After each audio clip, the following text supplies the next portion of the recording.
Alina couldn't sleep that night. Damien's words haunted her. You're Kale's mate. The bond is forming whether you want it or not. Every time she closed her eyes, she saw Kale's piercing silver gaze and felt the weight of the secrets swirling around her. Morning came too quickly. She dragged herself out of bed and prepared for her duties. The palace seemed quieter than usual, an eerie tension hanging in the air. She couldn't shake the feeling that someone, or something, was watching her. Her assignment for the day was to assist in preparing the ballroom for an upcoming royal banquet. The grandeur of the space was overwhelming, with its shimmering chandeliers and polished floors. Alina worked alongside a group of servants, arranging tables and polishing silverware. But her thoughts kept drifting. If Kale truly was her mate, what did that mean for her? She wasn't ready to confront him or the truth. As she carried a tray of glassware to one of the tables, a voice startled her. You seem distracted. Alina turned sharply to see Kale standing in the doorway. His presence was commanding, his silver eyes locking onto hers with an intensity that made her breath hitch. Why, Your Majesty, she stammered, nearly dropping the tray. She quickly set it down and bowed her head. Look at me, he said softly, stepping closer. Her heart pounded as she obeyed, meeting his gaze. There it was again, that strange pull, as if something deep within her was tethered to him. You've been avoiding me, Kale said, his voice low and unreadable. I haven't, she lied, her voice trembling. A ghost of a smile touched his lips, but his eyes were serious. You're afraid of me? She swallowed hard. I'm not. He tilted his head, studying her. You're a terrible liar, Alina. Hearing him say her name sent a shiver down her spine. She forced herself to hold his gaze, even as her instincts screamed at her to run. Do you know why I chose you to serve in the royal wing? He asked suddenly. She frowned, confused. You chose me. I did. He stepped even closer, his presence overwhelming. I saw something in you the day you arrived. Something familiar. Her pulse quickened. Did he already suspect the truth? Before she could respond, the doors to the ballroom burst open and Damien strode in, his usual playful demeanor replaced with urgency. Your Majesty, Damien said, his tone sharp. A word. Now. Kale's expression darkened, but he nodded. Wait here, he said to Alina before turning and following Damien out of the room. Alina exhaled shakily, her legs feeling like jelly. In the corridor, Damien pulled Kale aside, his voice low but intense. We have a problem. Kale's eyes narrowed. What kind of problem? One of your enemies knows about her, Damien said grimly. A spy was lurking in the gardens last night. He knew about Alina. Kale's entire demeanor shifted, his expression turning cold and deadly. Did you take care of it? I did, Damien replied. But if he knew, others will soon follow. She's not safe here, Kale. Kale clenched his jaw, his hands curling into fists. She is under my protection. No one will touch her. Damien hesitated. She doesn't even know who she really is or what you are to her. If she finds out the wrong way. Kale's voice was like ice. I won't lose her, Damien. Not again. Back in the ballroom, Alina tried to steady herself. She couldn't stop replaying the look in Kale's eyes, the way he seemed to see straight through her. Before she could dwell on it further, the sound of footsteps caught her attention. She turned, expecting to see one of the other servants, but instead she was met with a pair of crimson eyes glinting in the shadows. Hello, little human, the stranger said, his voice a cruel mockery of friendliness. Alina's blood ran cold. She took a step back, her heart hammering. Who are you? The man stepped into the light, revealing sharp fangs and a sinister smile. A messenger, he said. And I have a message for the king.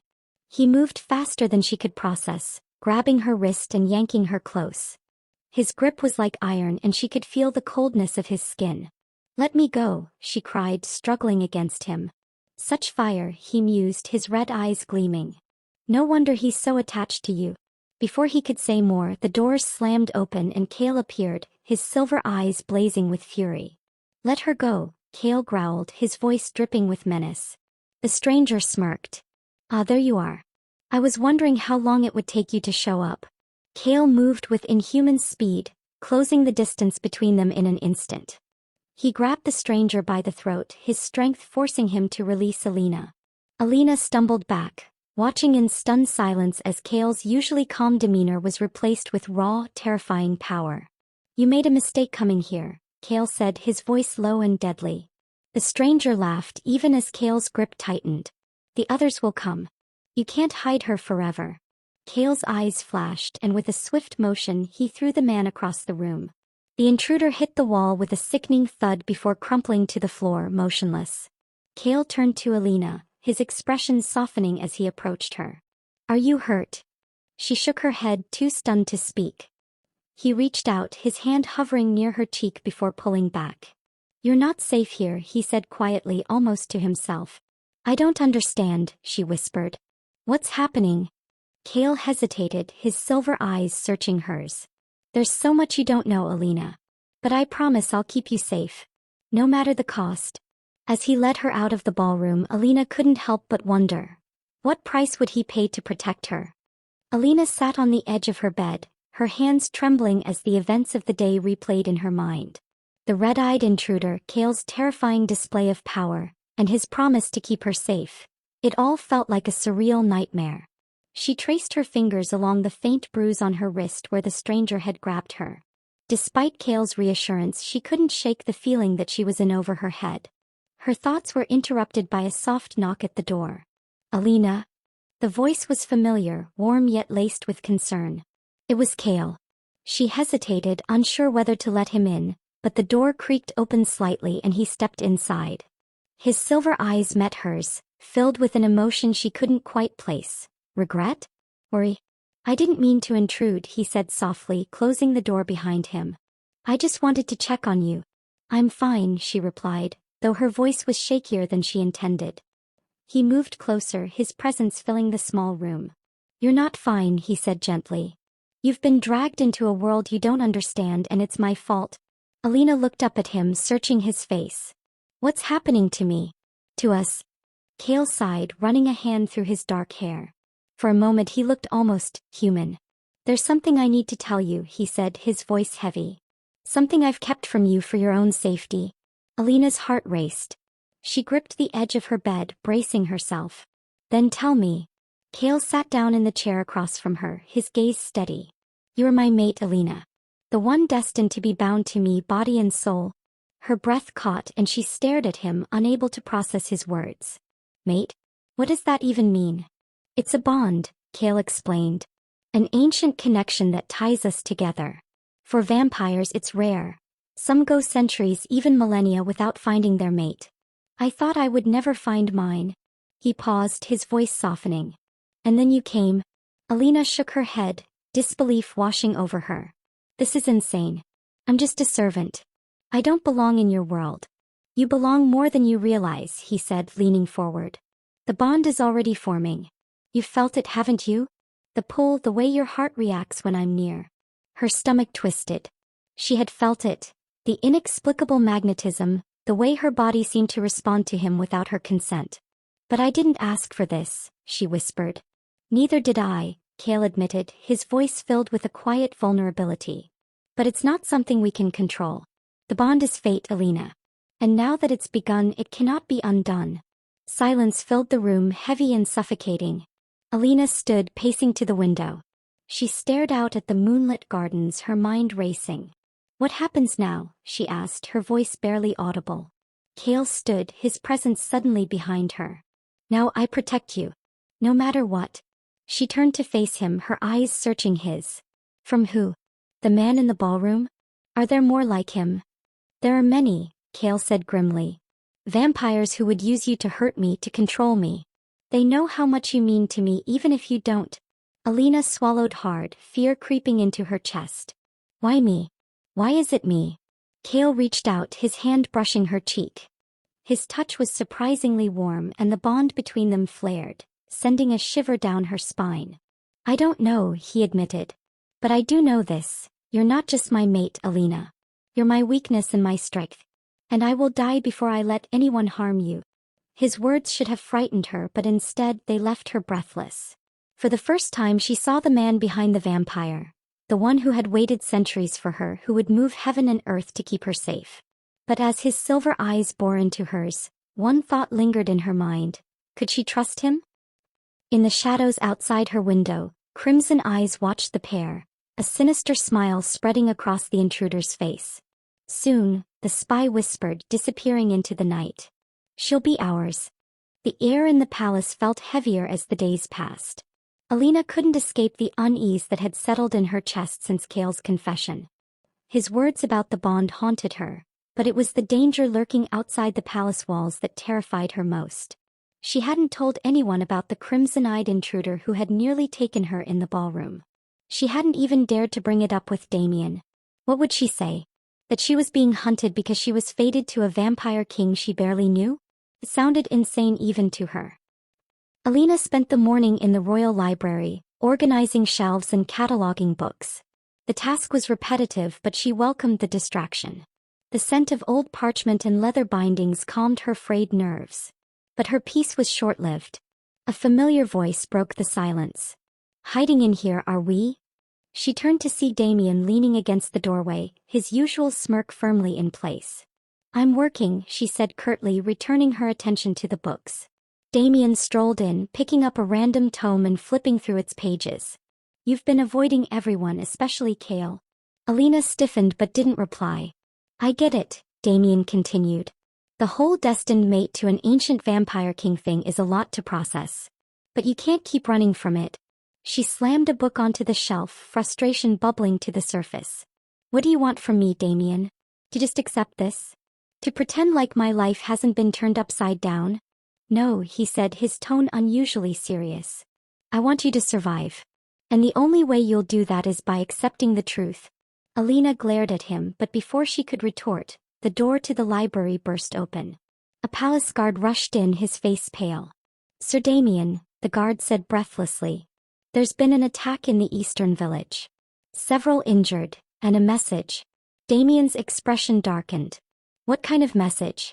The guard hesitated, glancing at Alina before lowering his voice. "It's about her." Alina's heart stopped. The ride to the eastern village was tense and silent. Cale insisted Alina stay in the palace, but Damien had argued otherwise. "She needs to see this," he had said. "She needs to understand the stakes." Now, seated in a carriage beside Damien, Alina wasn't so sure he was right. When they arrived, the village was in shambles. Homes were burned to the ground and the streets were littered with debris.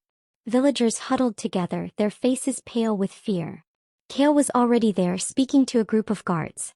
He turned as Alina and Damien approached, his expression hard. "You shouldn't be here," Cale said, his silver eyes locking onto hers. "She deserves to know what's happening," Damien countered.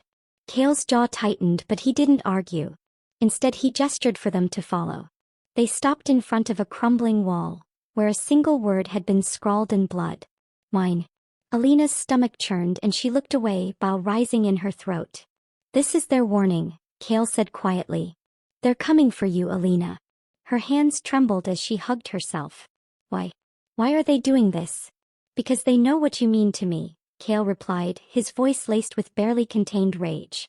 "And they'll stop at nothing to destroy what I hold dear." Alina stared at the bloody word, her mind racing. These weren't just random attacks. They were calculated, deliberate. She turned to Cale, her fear replaced by a spark of determination. "Then teach me how to fight." Both Cale and Damien stared at her in shock. "What?" Cale asked, his voice sharp. "You heard me," Alina said firmly. "If they're coming for me, I'm not going to just sit around and wait to be taken. I want to fight back." Cale shook his head. "It's too dangerous. You don't know what you're asking." "I know exactly what I'm asking," she shot back. "You said the bond can't be undone, right? That we're connected? Then stop treating me like a fragile piece of glass and help me survive." Damien chuckled, clearly amused. "I like her spirit." Cale glared at him before turning back to Alina. "You don't understand what you're asking for. The world I live in, the world you're stepping into, it's brutal. Once you cross that line, there's no going back." "I've already crossed it," she said, her voice unwavering. "And I'm still standing. So teach me." Cale stared at her for a long moment, his silver eyes searching hers. Finally he sighed, running a hand through his hair. "Very well," he said. "But don't say I didn't warn you."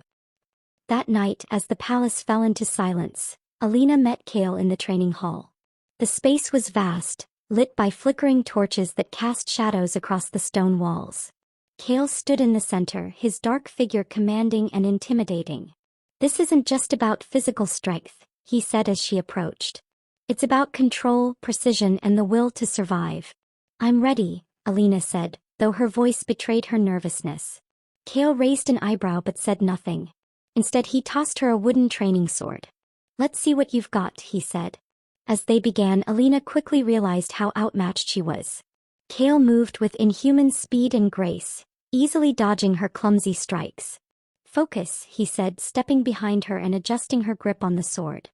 His hands were warm against hers and she felt the bond between them flare again. "I'm trying," she muttered, her cheeks flushing. "You're thinking too much," he said. "Stop second-guessing yourself. Trust your instincts." She took a deep breath, steadying herself. This time when she swung, Kale had to actually block the blow. "Better," he said, a faint smile tugging at his lips. They trained late into the night and by the end, Alina was exhausted but exhilarated. For the first time since arriving at the palace, she felt a spark of hope. But as she returned to her room, her body aching and her mind buzzing, she couldn't shake the feeling that something, or someone, was watching her from the shadows. And she was right. In the darkness beyond the palace walls, the crimson-eyed intruder smiled. "Let the games begin,"